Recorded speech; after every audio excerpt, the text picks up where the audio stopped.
Bon, comme vous l'avez vu sur la dernière vidéo, j'avais un gros souci. Moi, je supposais les roulements de roue et il s'avère que c'était bien ça.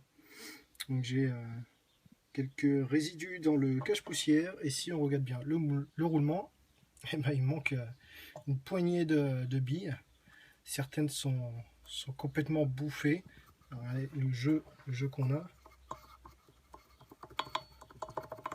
Voilà, c'est ce qui faisait mon petit souci.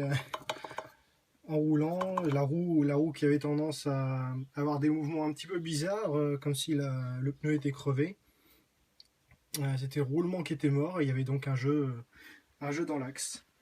Donc on va essayer de démonter ça et de changer tout ça soi-même pour limiter les coûts. Allez, c'est parti.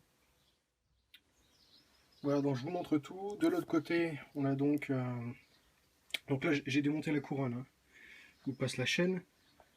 Juste derrière, on a les cylindres blocs, là, les amortisseurs de couple. Donc on en profite pour regarder leur état, voir la hauteur des petits reliefs comme ça, voir s'ils sont toujours bons, s'ils sont pas bouffés. Ici c'est en bon état. Le roulement ici est bon. J'en ai deux de ce côté-ci, ils paraissent tous les deux bons. Et de l'autre côté il y en a qu'un, celui que je viens de vous montrer, qui est complètement mort. Donc je sais pas si je vais tous les changer ou pas. J'ai aussi un autre roulement ici dans la couronne, qui lui pareil, ne présente pas de jeu anormal, pas de bruit bizarre.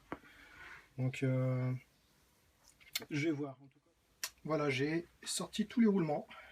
Finalement j'ai décidé de tous les faire, la couronne et tout ça de la roue. Donc ça c'est le premier que je vous avais montré, qui est complètement mort, hein. Vous voyez, lui, et ça c'est ce qu'il y avait de réparti dans la roue, dans l'axe. Bon, ça c'est le cache-poussière, je vous l'avais montré. Ensuite on a le roulement, là, c'est deux qui allaient ensemble, à l'autre extrémité de la roue. Roulement extérieur. Celui-ci était bon. Bon. Du fait, quand un roulement est frappé, il faut absolument changer. Donc celui-ci était bon, donc il sera changé aussi du fait. Et celui-ci faisait un bruit un petit peu particulier. Et à mon avis, il a récupéré de la limaille de l'autre qui était mort. Donc c'est pour ça que j'ai préféré démonter celui-ci. Et donc comme celui-ci était derrière, forcément je devais enlever les deux. Voilà, et celui-ci, celui de la couronne, qui faisait un bruit qui ne me plaisait pas spécialement. Je pense qu'il n'était pas en parfait état. Un petit peu d'oxydation. D'ailleurs, c'est pas des roulements totalement étanches, c'est du semi-étanche ou pas étanche du tout pour celui-ci. Donc je vais changer tout ça. Et pour démonter tout ça, j'ai simplement utilisé une massette et une barre de fer, comme ça, pour attaquer le roulement. On peut les taper par la bague interne ici. Et donc je le répète, une fois qu'ils sont tapés, on ne peut plus les réutiliser. Voilà, bon j'achète ce qu'il faut et puis on remonte tout ça dans quelques jours. Salut!